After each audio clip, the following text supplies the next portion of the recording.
Akkam jirtan maatii miidiyaa dirree barnootaa.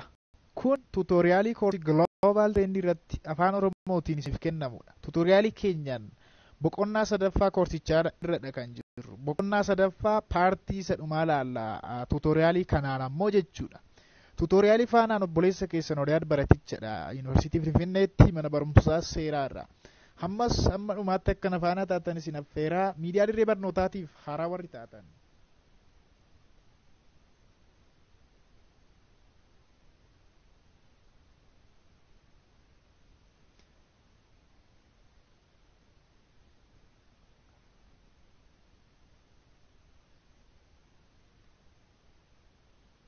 Kun miidiyaa dirree barnootaati. Miidiyaan dirree barnootaa YouTube chaanaalii barattoota waggaa jalqabaa Yuunivarsiitii State Higher Education join godhaniif tuutoriyaalii kan hojjetu akkasumas barattoota seeraatiif tuutoriyaalii adda addaa bifa viidiyoo suur-sagaleetii fi sagaleedhaan deeggarameen kan hojjetudha. Akkasumas barattoota FBE keessa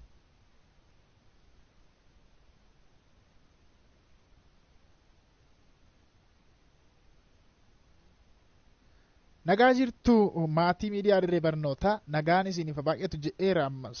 Kun tuutoriyaalii koorsii Global Trend irratti afaan Oromootiin isiniif kennamaa jirudha. Tuutoriyaalii keenyaan egaa chaaptarii sadaffaa irra kan jirru. Chaaptarii sadaffaa paartii isa dhumaa laalla jechuudha. Tuutoriyaalii har'aatiin ammoo paartii isa dhumaa 3.5dha kan laallu. 3.5 exchange rates and the exchange rate systemidha jechuudha kan laallu. Egaan tuutoriyaalii faanaan obboleessa keessan Oriyaad Baratichadha. Yuunivarsiitii Finfinneetti mana barumsaa seeraarra. Hamma dhumaatti akka nafaana taatan isin affeeraa miidiyaa dirree barnootaatiif haaraa warri taatan kana dura maatii keenya warri hin taane jechuudha. Subscribe gochuudhaan nutti dabalamaa please yoo of jaallattan ta'e malee jechuudha. Viidiyoo kana immoo tu like comment gootanii share gootanii fi warra isaan fayyada jettaniif hundumaafu karaa sooshaal miidiyaa adda addaatu sheer gootanii natti tola. Miidiyaa dirree barnootaa jajjabeessaa. Miidiyaa keessanii irraa fayyadamtu, irraa barattu, irraa warree wal barsiisna hundi keenya. Exchange reetiin maal akka ta'e akkasuma exchange rate systemiin maal akka ta'e ilaalla jechuudha. Paartii isa dhumaa kanaanii amma dhumaatti naffeera. Nafaan akka tuuttanas naffeera ammas. Well, exchange rate jechuun maal jechuudha? An exchange rate is price of one national currency. Exchange rate egaa amma gaa reetii jijjiirraati sharafaati jechuudha jalatti kan laallu jechaan jecha word by word afaan Oromootti kufi rakkisa. Jijjiirraa maallaqaa siistama yookaan sirna jijjiirraa maallaqaa fa'aadha jechuudha jalatti kan laallu yookaan sharafa jechuudha. Egaan exchange rate jechuun sharafa akka jechuuti. Maal jechuudha? Price of one national currency in terms of another jechuudha. Gatii maallaqa biyya tokko kan biyya biraatiin yemmuu wal bira qabnu jechuudha. Fakkeenyaaf doolaaraa fi birrii. Amma doolaarri tokko wayitan viidiyoo kana hojjedhutti jechuudha. 55 tuqaa lamarra jira. Guyyaadhaa guyyaatti jijjiirama. Yeroo yerootti geggeeddarama. Inni kun garuu gaa. Kanaaf gatiin doolaara tokko qarshii birrii hamma kanaati yommuu jennu exchange rate haasa'aa jirraa jechuudha. Diraamni tokko birrii hamma kanaati. Naakfaan birrii maallaqa Eritiriyaan beektu naakfaan tokko birrii hamma kanaatti sharafama. Yommuu jennu maal jechuu keenya exchange rateedha jechuudha kun economicsii keessatti isin beektu jedhee namana. There are two main exchange rate system. Sirna jijjiirraa yookaan sharafa maallaqaa lamatu jira jechuudha. Lamatu jira addunyaa ammaa keessatti. Tokko fixed exchange rateedha. Dhaabbataa kan ta'e jechuudha. Sharafa dhaabbataa kan ta'etu jira. Inni lammataa immoo floating kan ta'e. Karaa biraatiin daayinaamikii kan ta'e jechuudha. Yeroo yerootti kan geeddaramu, kan jijjiiramu sharafa akkasiititu jira jechuudha yeroo ammaa kana. In pure floating rate system jechuun maal jechuudha?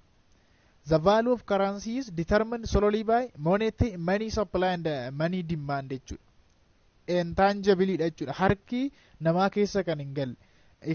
Market economyidhaan kan determined ta'u jechuudha. Gatiin maallaqa yookaan currency tokko yommuu maaliin determined ta'u, maaliin murteeffamu? Demandii fi supplyidhaan jechuudha. Dhiyeessii fi maal jechuudha? barbaacha dimaandiidhaan qofa yemmuu murtaa'u sololii qofa jechuudha.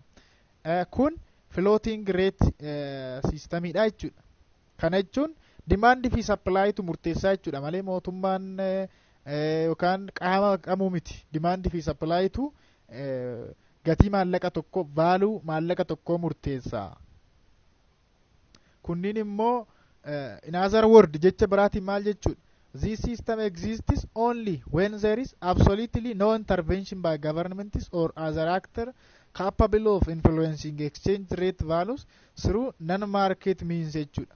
Non-market means jechuun karaa al gabaa yookaan immoo mootummaan yemmuu harka keessa galfatu jechuudha karaa biraatiin. Mootummaan harka yemmuu keessaa fudhatu jechuudha.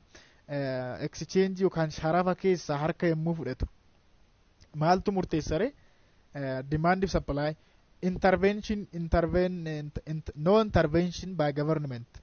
Mootummaan yemmuu gidduu galuu dhiisu. Or as an actor capable of influencing exchange rate. Actoriin biraa jiraachuu danda'a. Exchange rate yookaan sharafa kan influence godhu. Kan murteessu actoriin sunis intervene yemmuu gochuu dhiisu. Yemmuu keessa seenuu dhiisu jechuudha. Gaafa sangaa supply fi demand qofatu murteessaa kun floating system exchange systemidha. Floating rate systemidha jechuudha. Fixed kan ta'e immoo jira. Dhaabbataa kan ta'e jechuudha. Pure fixed system. Pureidha laa amma ammaatti kan haasaa jirru beekaa. Pure floating systemidha. Gonkumaa kan mootummaan keessa seen manii fi supply fi demandiidhaan qofa kan murtaa'u sun pure floating yoo ta'edha. Malee yeroo mixed ta'u yeroo walitti makamuu hin jiraata. Economicsii keessatti beektu ta'a jechuudha. Pure fixed rate system kan jennuun ammoo on the other hand is one in which the value of particular currencies gatiin maallaqa tokko yemmuu against the value of another single currency jechuun maallaqa biraa wajjin wal bira qabdanii jechuudha. Kan inni murtaa'u or against basket of currency jechuudha. Kan inni murtaa'u yemmuu fixed ta'edha jechuudha. Yemmuu dhaabbataa ta'udha. Yemmuu dhaabbataa ta'udha. Kan ammoo mootummaatu akkas godha. Mootummaatu keessa galaa jechuudha. Fixed yemmuu ta'u. Yemmuu dhaabbataa ta'u jechuudha.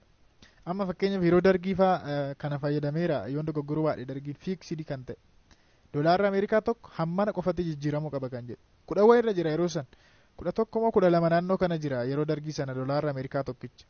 Kana darbuu hin qabu baqqaadhee murteeffateera dargiin jechuudha. Fixed godheera jechuudha.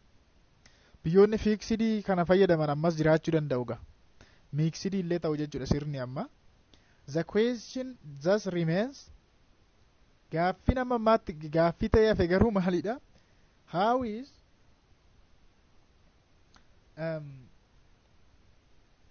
is the global financial system governed? Financial systemiin addunyaa akkamitti hoogganama kan jedhudha jechuudha. Akkamitti hoogganama? The creation of the International Monetary Fund provided the answer for this question. Akkamitti hooggana? International Monetary Fund hooggana kaasiin jedha jechuudha deebiin. Creation of International Monetary Fund. International Monetary Fundiin ni hundeeffame yookaan ni uumame. Kanaafu financial system eenyutu gavarni godha? Isatu gavarni godha jechuudha. Isa immoo eenyutu hundeesse yookaan eenyutu harka guddaa vootii guddaa qaba keessaa? Ameerikaa. Biyyoota G8, Saawud Arabiyaa fi Chaayinaa. Akka paartii darbe keessatti ilaalle jechuudha. Isaan sun parsantii 55 vootii akka qaban. Ameerikaan qofti immoo 17.4 akka qabdu. The IMF International Monetary Fund jechuudha, which was set up as an ostensibly neutral international financial institution jedhameetu kan hundeeffame ilaala. Neutraalii kan ta'e jechuudha, kan sanaafis kanaafin hin loogne alloogummaa irraa bilisa kan ta'e jedhameetu kan hundeeffame. Kaayyoonsa was designed to clearly represent USA. Ala isaatiitu akkas malee egaa kan inni dizaayindi ta'e jechuudha. Kan inni wixiname interestii Ameerikaa, fedhii Ameerikaa eegsisuuf jechuudha. Fedhii Ameerikaa bakka bu'a. And the power first and foremost jechuunis interestii fedhii fi aangoo Ameerikaa bakka kan bu'uudha jalqaba irratti. Taansee immoo in the interest of other major capitalist country, biyyoota kapitaalistii yookaan developed country, biyyoota guddatan interestii fi aangoo isaanii tiksuudhaafi jechuudha. IMF kan inni dhaabatu ammaan tana kaayyoo isaa raaffatee jechuudha. Secondarily sadarkaa lammaffaa irratti ammoo while governing the global financial system jechuudha. Secondarily while governing financial system kana utuma governing godhu jechuudha. Utuma governing godhu governing godha jechuudha gastiili. This can be seen kan ammoo eessatti argina more concretely jechuudha. From the way decision making power ilaallee irramani voottii amma isaan amma akka qaban G8 warri ta'an voottii 55 Saawudi Arabiyaa fi Chaayinaa dabalatanii biyyoonni kurnan kun parsantii 55 voottii raayitii akka isaan qaban laalleera. Kanaaf decision making karaa sana jechuudha. Karaa decision making yookaan murtoo laachuu irratti hin jiraminire murtoo tokko yommuu laatan interestii isaanii akka hin tuqnetti, aangoo isaanii akka hin tuqnetti kaapitaalistii warri ta'an kunniin jechuudha. Biyyoonni kunniin akka sanatti murtoo dabarsu. Power within the IMF was designed, that means voting power idhaan jechuudha. Voting power is determined by what the IMF calls quota. Quota idhaan voting power kanaan IMF jechuun quota voting power hamma kanaa qabna nuti jedhaga. Quota warra G8 fi biyyoonni kurnasu fakkeenyaaf quotaan isaanii parsantii 55 tuqaashamoo maal jenne torban paartii darbe keessatti hamma kana qaba. Parsantii 55 qaba. USA immoo parsantii 17 tuqaa 4 kophaatti quota biraadha jechuudha. Biyyoota biraatiifis akka equally miti jechuudha, walqixa miti vote raayitiin isaan qaban achi keessatti IMF keessatti jechuudha. Ofii hunduu miseensuma garuu beeka. Quota or capital subscription is the amount of money that a member country pays to the IMF. Quotaan immoo karaa biraatiin quota jechuun biyyi tokko IMF-dhaaf hammana kaffaluu qabdi. Ameerikaa fi Itoophiyaan walqixan kaffaltu IMF-dhaaf. Ameerikaan qarshii guddaa kaffalti. Qarshii masaniin deebitee nu bitti malee jechuudha. Quotaadhaan kaffaluu jechuudha. Qarshii gaafa kaffalanu miseensonni jechuudha.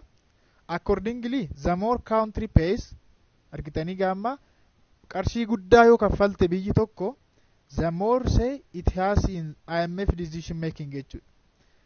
Decision making yookaan murtoo laachuu irratti vootii baay'ee qabdi jechuudha. Hammuma qarshii guddaa kaffaltu voting raayitii guddaa qabdi biyyi tokko.